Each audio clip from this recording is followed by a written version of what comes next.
Bueno, nuestro cuarto participante está remotamente con nosotros. Le damos la bienvenida con el título Los autos de fe de los indios, castigo y reprehensión en los actos públicos de los juzgados eclesiásticos en el Obispado de Guatemala. El doctor John F. Chuchek, académico correspondiente de la Academia de Geografía de Historia de Guatemala, es profesor distinguido de Historia Colonial de América Latina, director también del Programa de Estudios Latinoamericanos y del Caribe y Estudios Hispánicos de la Universidad Estatal de Missouri. Lo dejamos en el uso de la palabra. No sé si está con nosotros.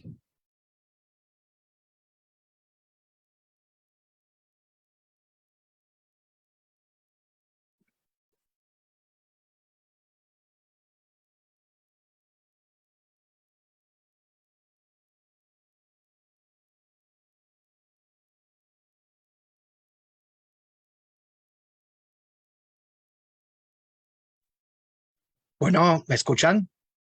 Sí, bienvenido. Lo escuchamos Perfecto. perfectamente. Muchas gracias. Y muchas gracias a todos mis colegas por sus presentaciones excelentes. Quiero empezar el domingo 11 de marzo de 1554 en la plaza central de la ciudad de Guatemala, Santiago de los Caballeros, ocurrió un evento central en el desarrollo de la justicia eclesiástica que se repetiría muchas veces a través de la colonia. Ese domingo de Cuaresma, el obispo Francisco de Marroquín reunió a todo el pueblo para celebrar un gran auto público de fe, en el cual se leerían las sentencias y los castigos que recibirían casi un centenar de indígenas mayas. Muchos de los mayas, quichés, cachiqueles, mames y sutujiles, fueron traídos a la fuerza de distintas provincias en los altos, lejos de la ciudad capital de Guatemala. Entre aquellos que recibirían castigo se encontraban caciques principales, así como oficiales de varios pueblos, incluyendo miembros de la élite y nobleza maya de Quetzaltenango, Comalapa, Chichicastenango y Huehuetenango, y de otros pueblos y aldeas menores. Se describía la escena. Un día de fiesta los trajeron en procesión y desnudos de la cinta arriba, a unos con sogas y a las gargantas y corozas, y a otras azotaron. Estuvieron por ello a la puerta de perdón hasta que se acabó la misa. Con la presencia de una gran cantidad de oficiales indígenas y mayas de muchos pueblos, el obispo Marroquín, vestido de acuerdo con el protocolo pontificial, con su mitra y báculo, procedió a dirigir uno de los más grandes autos de fe de los indígenas del Nuevo Mundo, con la ayuda de un ejército de religiosos intérpretes que traducían sus palabras en más de 5 idiomas indígenas, según un testigo ocular. Cito: les predicaron ciertos sermones a los indios en las lenguas, detestando y abominando su delito y la ofensa que habían hecho a nuestro Señor Dios. Para lograr un mayor efecto dramático, los religiosos y los miembros de la audiencia real acordaron con antelación fingir la quema de unos indígenas. Para continuar con esa farsa, el oidor licenciado Pedro Ramírez de Quiñones bajó y tomó de 3 indios de los dichos idólatras y los quería echar a quemar en el fuego, y los frailes de San Francisco y Santo Domingo se los quitaron, rogándole que su merced no le hiciese, que ellos enmendarían. Uno de los franciscanos presentes argumentó que, cita, pues siendo ya tan predicados y doctrinados en la fe de Jesucristo, le habían negado por unas piedras, empero no mirando a sus deméritos, les perdonaría y el castigo sería muy liviano. El evento que prosiguió con la lectura de las sentencias para los Akija, o sacerdotes mayas, los caciques y los miembros de los cabildos indígenas, quienes estaban acusados de ser idólatras, y todos fueron obligados a llevar sogas a las gargantas y otros encorazonados, y fueron rapados y azotados como castigo. Otros, en cambio, cita, fueron sentenciados en cierto tiempo de servidumbre a la iglesia y en cierta cantidad de dineros, y en las costas en que estuvieran en penitencia una misa con sogas y desnudos. Mientras leían sus sentencias, la gran hoguera seguía ardiendo y los oficiales ordenaron a los acusados penitentes a arrojar sus propios dioses al fuego. Para recibir su sentencia y castigo, los acusados vistieron corozas y sanbenitos. Este auto público que celebró el obispo marroquín contó con el beneplácito y la ayuda de los órdenes religiosos de Santo Domingo, de San Francisco y el Orden de la Merced, y fue sancionado y apoyado por la Real Audiencia de Guatemala. El auto de fe fue interpretado como un triunfo de la fe católica sobre la religión tradicional indígena. Otros eventos parecidos celebrados por el obispo marroquín y algunos de sus sucesores en la mitra guatemaltense fueron comunes y sirvieron como un importante recurso, según los obispos, para el obispado de Guatemala para disuadir a la población nativa de prácticas consideradas heterodoxas. Pero ¿en qué poderes se basaron? Los obispos como ordinarios eclesiásticos fueron encargados desde 1575 y mucho antes para ser inquisidores de indios, porque la corona afirmó en este año, porque ya está prohibido a los inquisidores apostólicos el proceder contra indios. Compete su castigo a los ordinarios eclesiásticos y deben ser obedecidos y cumplidos sus mandamientos. El mismo Papa Sixto V en 1586 reafirmó este hecho. En todos los casos en que los indios deben ser juzgados y castigados, sus propios obispos, como padres benignos, serán para ellos sus inquisidores. Los juzgados episcopales, a partir de la creación del Santo Oficio, que existieron en los distantes obispados del Reino de Guatemala, incluía un especial juzgado del Provisorato de Indios. En toda la zona de Reina, en la audiencia de Guatemala, en el Obispado de Guatemala, en la de Verapaz, que duró poco, en la de Honduras y Nicaragua, existía provisoratos para encargarse con los procesos de fe en contra de los indígenas. Pero los autos de fe, las condenas en contra de los idólatras convictos por los tribunales episcopales, se hacían generalmente en público durante un acto colectivo de castigo y reprensión, llamada un auto de fe.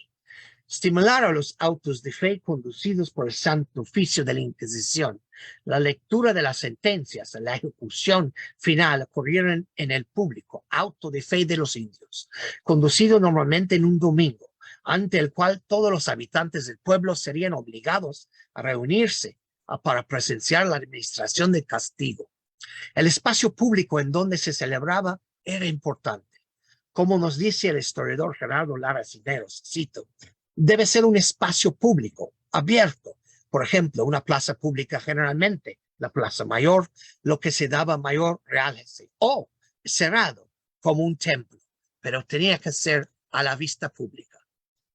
En los documentos indígenas, como los títulos de los señores de Sololá, muchas veces hay entradas sobre las administraciones de los castigos en público en las plazas principales a los culpados de la idolatría y de otros crímenes eclesiásticos y civiles.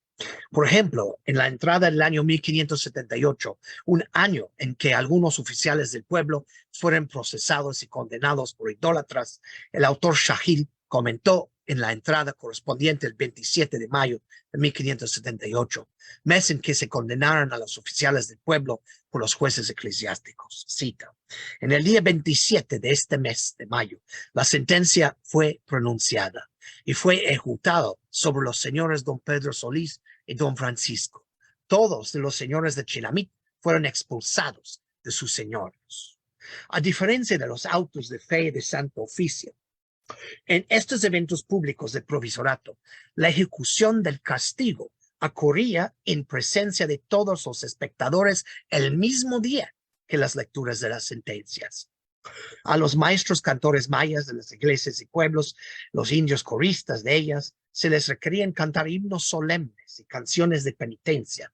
Fuegos y hogueras eran a menudo colocados en las plazas, frente a las iglesias parroquiales de los locales, junto con un tipo de cadalso, como se ve en esta recreación. Es simple para los invitados especiales. En los pequeños autos particulares en las doctrinas y pueblos de los indios, estos tablados eran más simples, pero en los grandes autos de fe públicos del obispado, en la capital de Santiago, los oficiales gastaban una importante cantidad de dinero en construir y elaborar el escenario para estos eventos públicos de castigo. Por ejemplo, el mismo fiscal de la Audiencia Real de los Confines, quien era testigo de los eventos del gran auto de fe público en 1554, describió el tablado construido y utilizado por este evento, que era construido afuera de, cita, la puerta de perdón. Se hizo un tablado o cadalso muy alto, donde se puso el obispo de Pontificia, y pusieron en este tablado más de 150 indios. Los jueces vicarios en estos autos de fe y morales obligaban a los mayas a aplastar, romper y pisotear a sus propios ídolos, imágenes de sus falsos dioses, cita, y tirar las piezas al fuego. Un testigo presencial de otro auto de fe en Santiago de Guatemala en 1556, don Pedro de Santillana, recordó: echaron gran cantidad, cita, de ídolos que estaban ahí en el fuego, que estaba hecho en la plaza delante de la propia iglesia. El franciscano Fray Antonio de Quijada recordaba de haber visto, cita, cómo se hizo un gran fuego en la plaza de dicha ciudad delante de la iglesia mayor, y que durante el dicho auto de fe amenazó, cita, a los indios diciendo que eran merecedores de que se quemase ahí vivos, pues siendo ya tan predicados y doctrinados, negando a Jesucristo por unas piedras. Era una vergüenza. El provisorato requería para el archivo un testimonio escrito de ejecución de esas sentencias.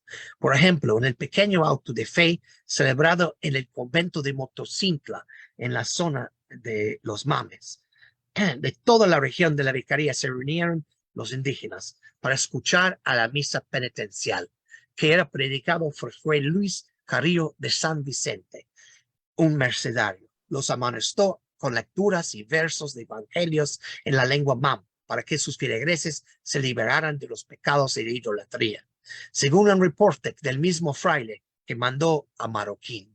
En este evento, cita, sacó a los dichos naturales los dichos ídolos, los sentenció sumariamente a que la mitad de los idólatras, que eran 20, serviesen a la obra de la iglesia de la ciudad de Guatemala, y los otros en el monasterio de Nuestra Señora de la Merced de la dicha ciudad por 6 años. Los autos de fe episcopales más comunes ocurrieron de la siguiente manera. El auto de fe comenzaba con un sermón solemne pronunciado por el juez eclesiástico o por un clérigo o fraile invitado especialmente para hacerlo.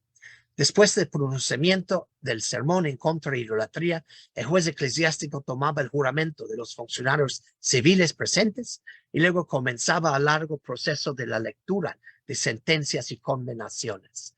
En algunos casos de autos de fe para indios, como varios que se celebraron en Santiago de Guatemala en 1553, 54, 1556, 60 y 62, por el mismo obispo Francisco de Marroquín y sus provisores, fueron condenados centenares de idólatras. El notario del provisorato episcopal, Alonso de Rojas, en 1553, comentó que el obispo Marroquín, cita, hizo un acto público en la iglesia mayor de la ciudad, en la cual salieron penitenciadas una gran cantidad de indios naturales del dicho obispado por idólatras. En el caso de un auto de fe público en 1554, hubo 3 sermones de religiosas, cita, en diversas lenguas, e hizo llamamiento de mayor parte de la tierra que viese el castigo público. Los prisioneros solían estar desnudos o, los más graves, llevaban puesto una soga atada alrededor de sus cuellos como símbolo de su castigo. La cuerda era un símbolo que representaba el castigo de azotes, y era con esta misma que los fiscales administraban el castigo. En sus manos, cada idólatra condenada sostenía una vela encendida como símbolo de su arrepentimiento. En otros casos, en Guatemala, los mismos idólatras eran forzados a parar junto con sus propios ídolos, como ocurrió en 1554, cuando había, cita, mucha cantidad de indios condenados el dicho pecado con corozas y sanbenitos. Sobre sus cabezas, como se aprecia en esta figura, se usaban y colocaban una coroza de tela o papel como una corona de vergüenza ignominiosa, sobre el cual estaban escritos las acusaciones y pecados que habían cometido. Esta coroza a veces también era pintada con demonios y algunas veces con llamas de fuego. En otros casos, en Guatemala, hay evidencia que los funcionarios obligaron a los indígenas de usar el vestimento penitencial, el San Benito, que se asemeja a los mismos tipos de prendas de vergüenza que usaban el Santo Oficio de la Inquisición. Según Francisco de Figueroa, uno de los espectadores de otro auto de fe de 1555, cito, vio que estaban en la dicha penitencia indios con San Benitos. El mismo, uno de estas prendas infamatorias, también parece haber sido parte de las sentencias del auto de fe general en 1556, porque Pedro de Santillana recordaba después de la lectura de sentencias que les echaron San Benitos y los mandaron servir en las obras de la iglesia en las cosas a ella pertenecientes. Y si alguien murió durante el proceso o se huyó, los huidos y fallecidos se salieron en representación en efigie con un San Benito. Después de dar a lectura las sentencias, los más idólatras más comunes eran desnudos de la cintura para arriba y todos con una vela verde de penitencia.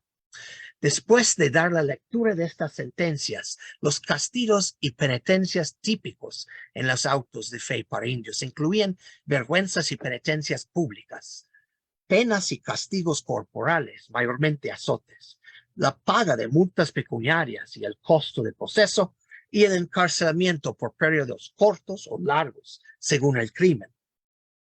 Y casi todos sufrían de trabajos forzosos en las iglesias y conventos, los llamados penas saludables. Después del acto de arrepentimiento, los castigos se ejecutaban en el mismo escenario, frente a todos los espectadores. Primero, a los que se condenaban a la vergüenza pública, se les trasquilaban el pelo, y luego se les daban otros castigos corporales, como sucedió en los autos de fe para los indios idólatras castigados por el juez comisario de idolatría, Fray Tomás de Cárdenas y Fray Juan de Torres, en la región de Zacapulas, en 1555. Si una sentencia incluía la pena de azotes, esta era ejecutada por los funcionarios civiles, usualmente por fiscales indígenas del pueblo, asistentes del vicario o juez eclesiástico. En un acto formal, el idólatra convicto era entregado bajo la custodia de las autoridades civiles para la administración de la ejecución de castigo. Después de la administración de estas condenas corporales, se administrarían otras sentencias, haciendo cumplir las penas impuestas por el juez eclesiástico. Por lo general, la corona penitencial o coroza, con el nombre y los delitos de idólatras, se mantendría en la iglesia, pareciendo a la práctica de los condenados de Santo Oficio, por algún tiempo en un lugar visible, como un recordatorio del pecado y para vergüenza pública para los condenados y sus familias. Todo el acto de estos autos de fe para indígenas funcionaban como una representación teatral del castigo y un evento didáctico para el escarmiento de todo el pueblo, y estaba destinado a causar miedo y dar una lección a aquellos que cometieran crímenes en contra de la fe cristiana. Como la historiadora Macarena Cordero Fernández describió, por el caso de los castigos a las idólatras, cita, las penas o castigos impuestos a los delincuentes por los visitadores de idolatrías y jueces se fundamentaron en la ofensa infligida a Dios y el gravísimo daño que podía causar tales conductas a la comunidad. Por ello es que las penas eran tan severas, rigurosas y públicas. Sus principales objetivos o finalidades eran la corrección y enmienda del delincuente y un aviso al pueblo. Durante los años de 1560 a 1574, cuando hubo pestes y enfermedades, el franciscano y juez comisario de idolatrías, Fray Gonzalo Méndez, aseveró que los quichés del pueblo de Quetzaltenango llamaban a estas plagas que pasaban después Lucaba al Dios, o el regalo o dádiva de Dios. Con base en esto y otras fuentes indígenas, podemos corroborar que estos autos de fe del profesorato de indios, al igual que los sermones de los sacerdotes y los vicarios, inspiraban temor, horror y hasta el arrepentimiento de los mayas. Los mismos caciques anotaron en sus crónicas las calamidades que ocurrieron en sus pueblos, como pestes, fuegos, sequías, y los describieron como castigos divinos recibidos en años en que hubo faltas grandes de sus gobernadores. Al seguir el proceso de castigo descrito anteriormente, en conclusión, los obispos de Guatemala y sus jueces eclesiásticos subdelegados intentaron de emprender la erradicación institucionalizada de la idolatría indígena. Era a través de este proceso de castigo que un auto de fe público tomaba forma. Sin embargo, el mismo proceso de castigo que se describe aquí nos permite tener una comprensión adecuada del gran número de casos de idolatría que una vez atestaron los archivos eclesiásticos de Guatemala y sus distritos, provincias y vicarías, pero que en su mayor parte se encuentran perdidos o dispersos. El número masivo de idólatras mayas castigados, el gran número de autos de fe para los indios conocidos, cuya evidencia documental es lastimosamente fragmentaria, debe ser examinadas en detalle lo que sobrevive para comprender el alcance y la importancia de la extirpación de la idolatría en la historia colonial de Guatemala. Como podemos apreciar aquí en esta tabla, solo durante la época de Marroquín hubo varios autos de fe generales en Santiago y otros autos de fe particulares. Muchas gracias por su atención. Les agradezco firmemente a todos mis colegas.